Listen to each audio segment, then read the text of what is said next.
See it on my face, I made up my mind. Not another day, you're on borrowed time. Let me get away, yeah I'm running, yeah I'm running. So love me or leave me, I'm standing alone. Can't shake a feeling that lives in my bones. Lie to me, tell me you wish that you could, but nothing you gave me is worth what you took. 'Cause baby when I'm gone for good.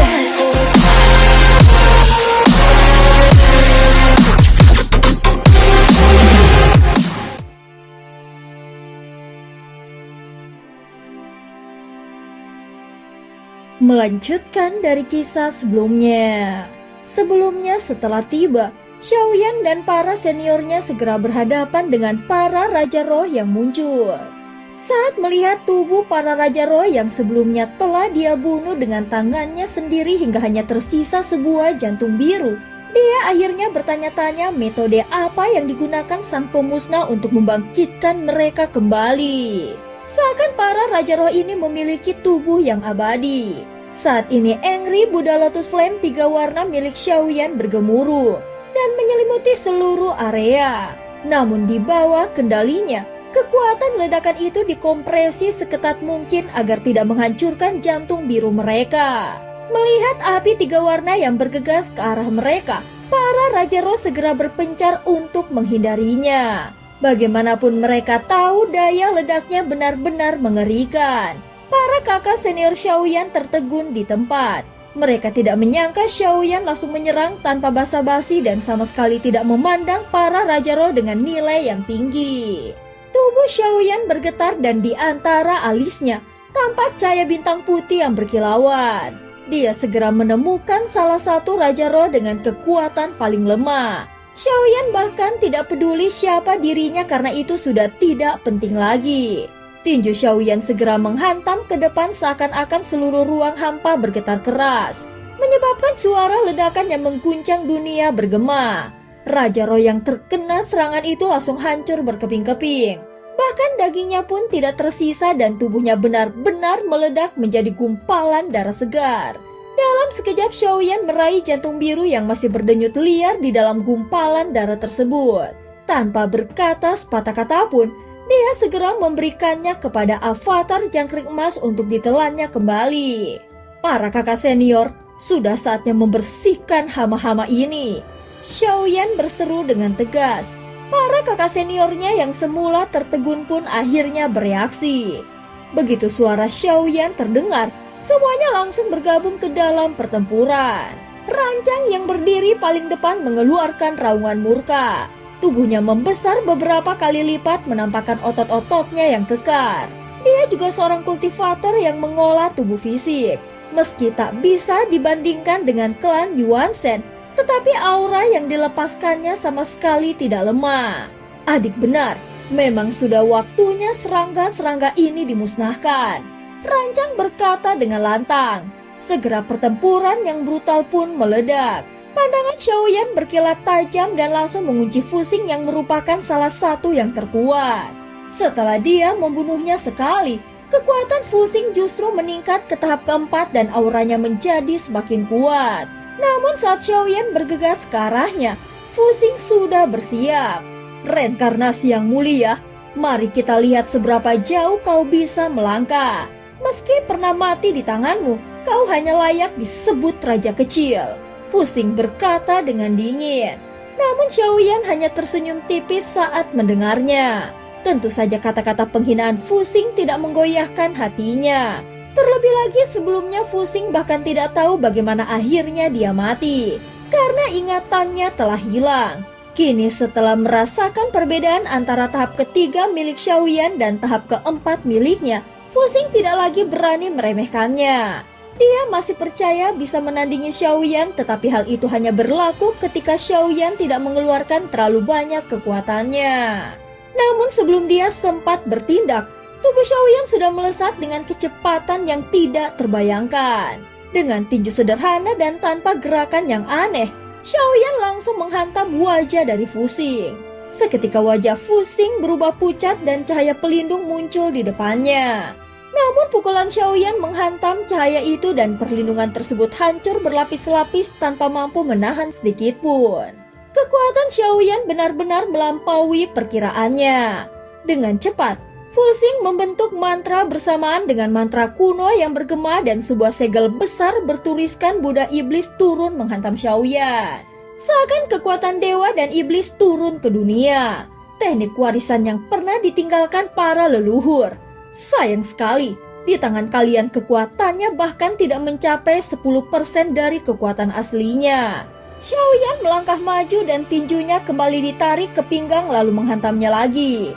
Ledakan yang tercipta kali ini membuat bumi dan langit bergetar. Segel besar itu tampak rapuh lalu runtuh di bawah serangan Xiaoyan. Dan Fu Xing dipaksa mundur dengan wajah pucat. Tahap keempatmu terlalu banyak kelemahannya, ucap Xiaoyan dengan tenang. Tubuhnya bergerak di udara seolah sedang berjalan santai. Setiap langkahnya tampak lambat dan elegan, namun sesungguhnya dia selalu menempel ketat pada Fu Xing. Sebelumnya saat melawan 3 orang di tahap kelima, Xiaoyan jelas merasakan perbedaan besar dalam tingkat kekuatan. Namun pada akhirnya ranah hanyalah sebuah label, sedangkan kekuatan sejati ditentukan oleh kemampuan yang nyata. Bahkan Xiaoyan sama sekali tidak merasakan adanya ancaman nyata dari Fu Xing. Saat ini Fu Xing terus-menerus mundur, namun tiba-tiba terdengar sebuah raungan marah. Terlihat seberkas cahaya biru meledak dari kejauhan hingga menembus ke arah langit. Ternyata itu adalah Ning Yao yang sedang berhadapan dengan 3 orang. Meski berada dalam posisi terdesak, namun entah apa yang dia telan sebelumnya sehingga kekuatannya tiba-tiba melonjak dan mampu menghantam mundur 3 kakak senior Xiaoyan secara sekaligus. Aura Ning Yao langsung melonjak tajam dan tubuhnya bahkan mulai menjadi setengah transparan. Saat melihat perubahan ini, mata Xiaoyan sedikit menyipit.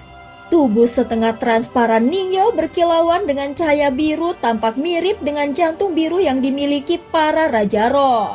Dari tubuhnya bahkan menyebar kekuatan aneh yang bercampur dengan aura hantu. Ketika Ning Yao kembali melancarkan teknik yang sama, serangannya membawa cahaya bintang biru. Seketika 3 senior Xiaoyan terpental mundur. Bahkan darah segar muncrat dari mulut mereka. Sementara itu di hadapan Xiaoyan, Fu Xing menyaksikan perubahan Ning Yao. Seketika di telapak tangannya pun muncul sebutir pil biru. Mereka pernah menelannya sebelumnya, namun kali ini pil biru itu terlihat jauh lebih kuat. Seakan mampu memberikan kekuatan hukum aneh pada serangan para Raja Roh. Fu Xing langsung menelan pil itu dan matanya memandang Xiaoyan dengan tatapan dingin yang penuh kebencian. Walaupun kau disebut yang mulia, di hadapan Tuan kami kau bukanlah apa-apa. Tuan telah memberikanku kekuatan dan dengan kekuatan itu aku akan membunuhmu di sini. Melihat Ning Yao yang sudah lebih dulu menelan pil itu, Fu Xing seketika dipenuhi dengan rasa percaya diri. Segera para Raja Roh lainnya pun ikut menelan pil biru tersebut kecuali mereka yang sebelumnya sudah mati di tangan Xiaoyan. Beberapa saat kemudian cahaya biru menjulang tinggi menembus langit lalu menyebar menjadi kabut biru yang menutupi seluruh area pertempuran. Dalam hitungan detik, para kakak senior Xiaoyan lenyap dari pandangannya dan tubuh mereka semua ditelan oleh asap biru yang bergulung-gulung. Pada saat yang sama suara dingin Fu Xing terdengar menggema. Reinkarnasi yang mulia, hari ini kalian semua akan mati. Kini hanya tersisa Fu Xing dan Xiaoyan di dalam ruang biru itu. Segala sesuatu di sekitar tidak bisa lagi dirasakannya. Bahkan kekuatan jiwanya pun terhalang setengahnya. Apakah sang pemusnah benar-benar sekuat ini? Bukankah seharusnya dia tidak bisa campur tangan secara langsung? Namun dengan adanya pil ini, apakah itu berarti dia tidak lagi terikat pada aturan dunia ini? Xiaoyan menatap ke depan dan ekspresinya tampak serius. Dia sama sekali tidak peduli dengan arogansi dari Fu Xing. Namun dia merasa terkejut mengapa sang pemusnah berani memberi mereka kekuatan sebesar ini. Apakah semua ini hanya untuk membunuh dirinya? Xiaoyan mendongakkan kepalanya dan sorot matanya semakin tajam. Meski kalian diberi kekuatan oleh sang pemusnah, tetapi apakah itu cukup untuk membunuhku? Apakah tujuan mereka hanyalah untuk membunuhku seorang? Xiaoyan bergumam pelan. Fu Xing melihat Xiaoyan yang termenung dan segera menyeringai. Dia mengangkat tangannya lalu menebas dengan telapak tangannya yang membawa kekuatan cahaya bintang biru. Seakan dapat menghancurkan segala hukum. Tak peduli apapun yang kau lakukan, hari ini kau pasti mati di tanganku. Teriak Fu Xing dengan penuh rasa percaya diri. Namun Xiaoyan hanya berdiri diam dan jari-jarinya menyentuh dagunya. Seakan menilai serangan itu dengan tenang. Pada saat yang sama, petir merah menyala-nyala di sekeliling tubuhnya dan menyambar dengan liar. Dalam sekejap tubuh Xiaoyan meledak dan berubah menjadi lautan darah emas yang kemudian berkumpul kembali. Dari pusaran emas itu muncul sosok raksasa setinggi 1.000.000 kaki. Aku tidak begitu mengerti apa maksudmu. Xiaoyan berbicara dengan datar. Namun kata-katanya justru membuat Fu Xing menggigil. Jelas saat ini Fu Xing merasakan kekuatan Xiaoyan benar-benar mengerikan. Dan cerita pun berakhir. Terima kasih udah dengerin Mihu dari awal sampai akhir ya. Sampai jumpa.